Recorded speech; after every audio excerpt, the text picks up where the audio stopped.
Pay স্কেলের gazette অতি দ্রুত বাস্তবায়ন। আপনাদেরকে দুইটি কথা বলে আমার বক্তব্য শেষ করতে চাই। সেটি হচ্ছে, আপনারা জানেন যে 2015 সালের পর দীর্ঘ 10 বছর পর এই গত ইন্টারিম সরকারের সময় নবম পে কমিশন গঠিত হয় এবং নবম পে কমিশন গঠিত হওয়ার পর প্রায় 300-র অধিক সংগঠনের মতামত, তাদের লিখিত মতামত এবং তাদের সাথে সাক্ষাৎ করে এই নবম যে পে কমিশন গঠন হবে, যে সুপারিশ প্রণয়ন করবে, সেই সুপারিশের বিষয়ে আলোকপাত করা হয় এবং সেখানে যে সংগঠনগুলো তারা দেখা করেছিল এবং লিখিত মতামত প্রদান করেছিল, সেখানে ম্যাক্সিমাম সংগঠন তারা তাদের লিখিত মতামতের জায়গায় তারা বলেছিল যে এই যে প্রচলিত যে 20টি গ্রেড, এই 20টি গ্রেডই হচ্ছে চরম বৈষম্যের মধ্যে রয়েছে। যদি আমাদের নবম পে স্কেল, আমরা বৈষম্য মুক্ত পে স্কেল চাই, আর বৈষম্য মুক্ত পে স্কেল করতে হলে আমাদের এই 20টি গ্রেডকে ভেঙে 10টি গ্রেডে রূপান্তর করতে হবে।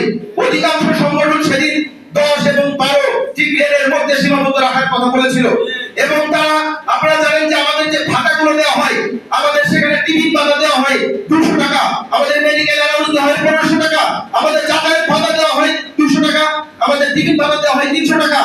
এই প্রহসন আমাদের 300টিরও বেশি সংগঠন সেদিন তুলে ধরেছিল এবং বলা হয়েছিল যে বাস্তবতার নিরিখে আমাদের টিফিন ভাতা, আমাদের যাতায়াত ভাতা এবং আমাদের মেডিকেল অ্যালাউন্স প্রদান করতে হবে। কারণ বাস্তবতা আপনারাও জানেন, আমরাও জানি যে 200 টাকা 300 টাকায় কোনোদিন টিফিন হয় না। বাস্তবতা আপনারাও জানেন, আমরা জানি 1500 টাকায় মেডিকেল ভাতা হয় নাই, 1500 টাকায় এই চিকিৎসা ব্যবস্থা একটা 5 ফ্যামিলি 6 ফ্যামিলি চিকিৎসা ভাতা চলতে পারে না। আপনার শিক্ষা ভাতা দেওয়া হয় এক সন্তানের জন্য 500 টাকা। বাস্তবতা নিরিখে দিতে হবে। 500 টাকার বর্তমান সমাজে বিশ্বে এমন কোনো জায়গা নেই যেখানে এক সন্তানের পড়াশোনা 500 টাকায় সম্ভব। সুতরাং আমরা সেদিন বলেছিলাম, পে কমিশনকে বলেছিলাম যে আমাদের যে ভাতাগুলো আছে সেটি বাস্তবায়নের নিরিখে আপনাদের প্রয়োগ করতে হবে। কিন্তু অত্যন্ত দুঃখ এবং পরিতাপের বিষয়, ইন্টারিমের সময় নবম পে কমিশন যে প্রতিবেদন সরকারকে দিয়েছে, সেই প্রতিবেদনের মধ্যেও আমরা দেখেছি চরম বৈষম্য রয়েছে।